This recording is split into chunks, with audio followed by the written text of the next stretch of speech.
In recent years, Christian nationalism has surged into mainstream American discourse, wielding significant influence in both political and religious spaces.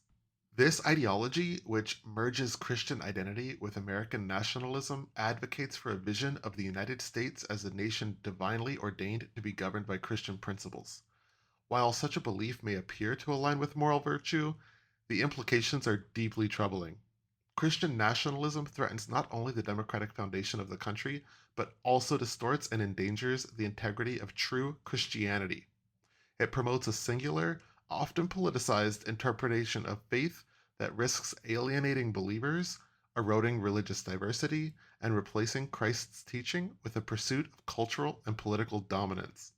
Taking the name of the Lord by claiming to be a Christian for the purpose of pushing a political ideology is one of the purest forms of taking the name of God in vain. Though the fusion of Christianity and American identity has a historical root dating back to the founding era, the modern rise of Christian nationalism has taken on an increasingly aggressive tone. The ideology has gained traction in political circles, particularly within segments of the Republican Party, where figures like Speaker of the House Mike Johnson and representatives like Marjorie Taylor Greene and Lauren Boebert have openly identified with its principles. This movement is not a monolith. It includes both soft Christian nationalists with nostalgic attachments to Christian America and hardline Christian supremacists who actively seek to dominate every sphere of public life. One of the most extreme influential expressions of Christian nationalism is found in the New Apostolic Reformation, a movement advocating the so-called Seven Mountain Mandate. This doctrine calls on Christians to seize and control seven spheres of society: government, education, media, arts and entertainment, religion, family, and business, believing that doing so will usher in God's kingdom on earth. Rather than embodying Christ's love and humility, the goal here is conquest and control, often justified by prophecy and divine mandate. Beyond its theological distortions, Christian nationalism poses a grave threat to American democracy.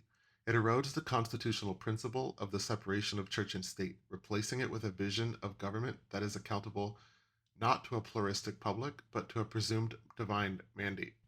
Recent judicial decisions exemplify this trend, such as the Alabama Supreme Court ruling equating frozen embryos with full human life, a decision grounded not in secular law, but in Christian theological reasoning.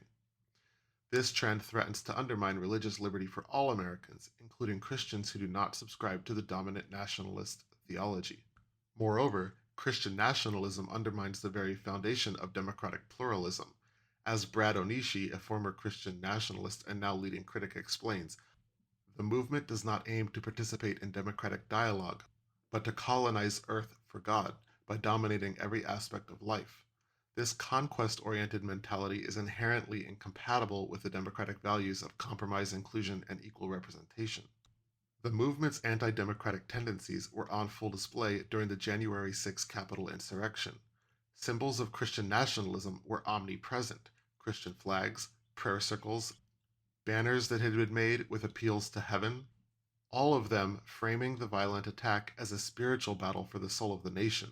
When political opposition becomes demonized as literally demonic, dialogue and coexistence became impossible. The stakes are no longer political, they are cosmic, spiritual, and absolute.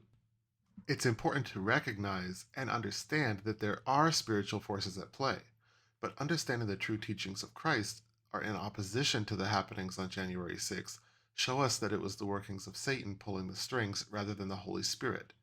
If these individuals had the Holy Spirit within their hearts, they would not have been acting aggressively or with violence. And if you're sitting here listening to what I'm saying and you're disagreeing with me, that's okay. I'm going to get to some bullet points later that I want to go over to explain this position. The greatest danger Christian nationalism poses is not to the secular state, but to Christianity itself. It risks transforming a faith centered in love, humility, and sacrificial service into a political weapon. As one reverend pointedly remarked, Christian nationalism is definitely the Barabbas right now. It represents the earthly solution to what is perceived to be their problem. This powerful metaphor likens Christian nationalism to the biblical Barabbas, the criminal chosen by the crowd over Jesus, a symbol of society's ongoing temptation to reject Christ's teachings in favor of political expediency.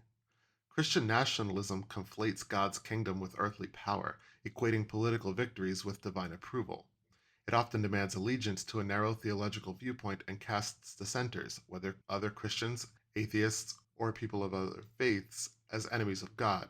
And as a result, Christianity becomes reduced to a single politicized narrative, leaving no room for theological diversity, nuance, or genuine spiritual inquiry.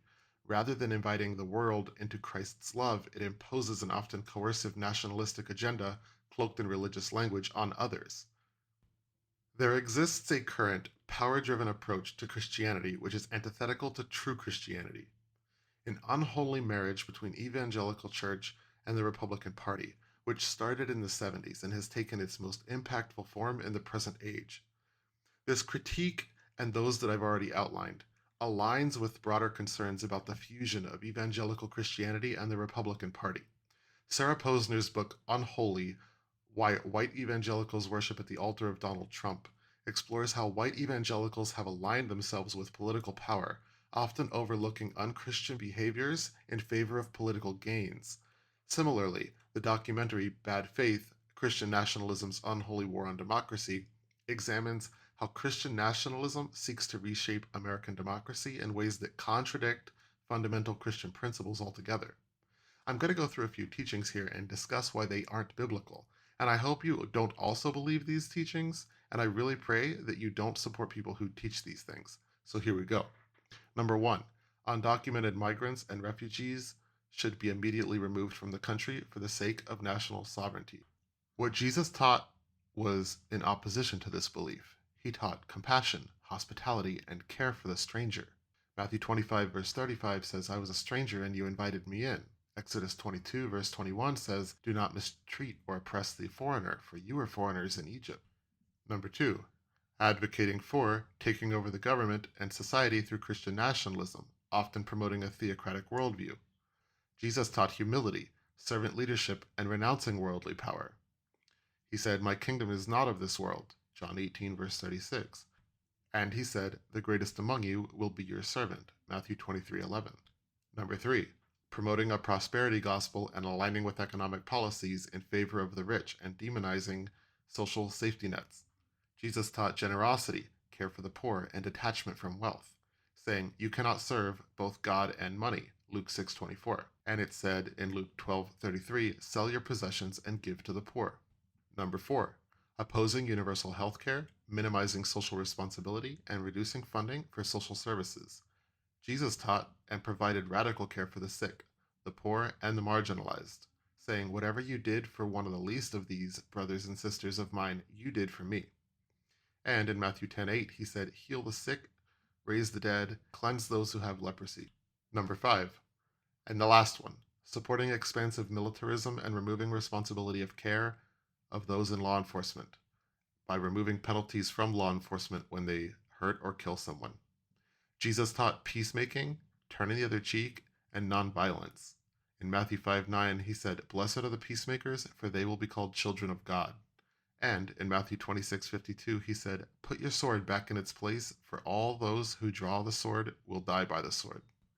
These points illustrate a deep contradiction between the values of Jesus, love, service, humility, peace, and justice, and the political ideology currently embraced by many American evangelical churches in alliance with the Republican Party.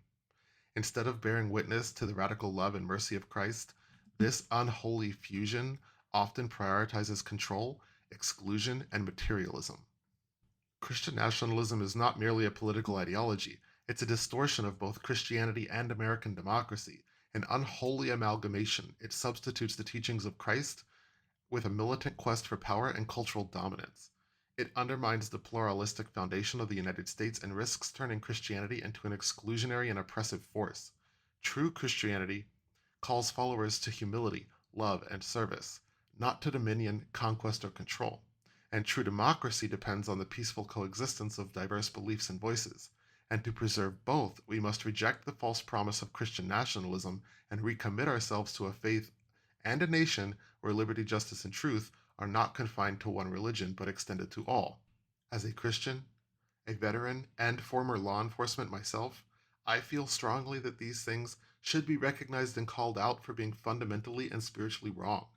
God doesn't call us to merge our national identity with Christianity. What if your version of Christian worship doesn't align with the government's version? What if you were forced to worship in the government mandated way? Is that what's coming in the future if we keep on this path? If you identify as an evangelical or a Christian of any kind and also follow the current administration's ethics, please reevaluate your position and beliefs and reground yourself in the teachings of Jesus.